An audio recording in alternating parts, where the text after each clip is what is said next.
Petrol, diesel వాహనాలకు ప్రత్యామ్నాయంగా మార్కెట్లోకి అందుబాటులోకి వచ్చిన పలు కార్లు కొనుగోలుదారులను ఆకట్టుకుంటున్నాయి. ఇంధన ధరలు గరిష్ఠ స్థాయిలోనే కదలాడుతుండటంతో కస్టమర్లు ప్రత్యామ్నాయ వాహనాలపై దృష్టి సారిస్తున్నారు. వీటిల్లో ఎలక్ట్రిక్ వాహనాలతో పాటు సీఎన్జీ, ఎల్పీజీవి వాహనాలు ఉన్నాయి. వీటిల్లో ఈవీలు అత్యధిక ధర ఉండటంతో వీటిపై కొనుగోలుదారులు పెద్దగా ఆసక్తి చూపడం లేదు. దీంతో తక్కువ ధర కలిగిన సీఎన్జీ మోడల్స్ను ఎగబడి కొనుగోలు చేస్తున్నారు. ధర తక్కువగా ఉండటంతో పాటు మైలేజీ అధికంగా ఇవ్వటం ఇందుకు కారణం.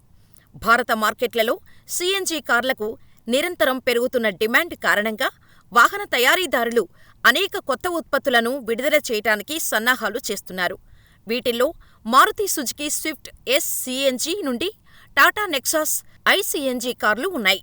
హ్యుండాయ్ భారతదేశంలో హెచ్వై సీఎన్జీ డ్యూయో టెక్నాలజీతో వస్తుంది. ఇది ప్రస్తుతం టాటా మోటార్స్ సీఎన్జీ కార్లలో అందుబాటులో ఉంది. హ్యుండాయ్లో ప్రస్తుతం గ్రాండ్ ఐ10 నియోస్, ఆరా మరియు ఎక్స్టర్లలో సీఎన్జీ ఉంది. ఈ వాహనాలన్నీ ఒకే సీఎన్జీ సిలిండర్తో కూడిన 1.2 లీటర్ల ఇంజిన్తో పనిచేస్తున్నాయి.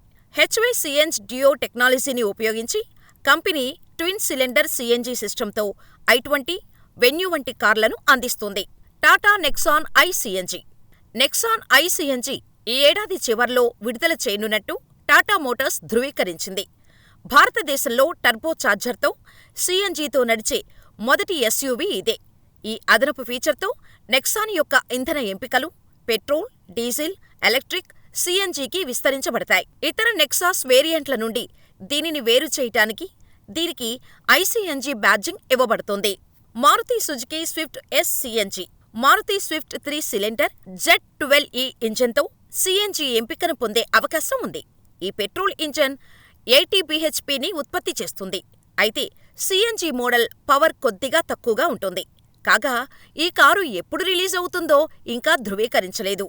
అయితే పండుగ సీజన్లో విడుదల చేయవచ్చని వార్తలు వస్తున్నాయి. Maruti Suzuki Dzire S CNG. Dzire CNG అపారమైన ప్రజాదరణను పరిగణలోకి తీసుకుంటే మారుతి కొత్త మోడల్ కోసం సీఎన్జీ ఎంపికను పరిచయం చేసే అవకాశం ఉంది. సీఎన్జీ అనుకూలతతో సుపరిచితమైన 1.2 లీటర్ సహజంగా ఆశించవచ్చు. ఈ కారులో డిజైన్లో మార్పుతో పాటు కొన్ని ఫీచర్లు నవీకరించారు. ఇందులో కొత్త టైల్ లైట్లతో కూడిన వెనుక భాగం, బూట్ డిజైన్స్ ఉన్నాయి. ఈ కారును పండుగ సీజన్లో లాంచ్ చేసే అవకాశం ఉంది.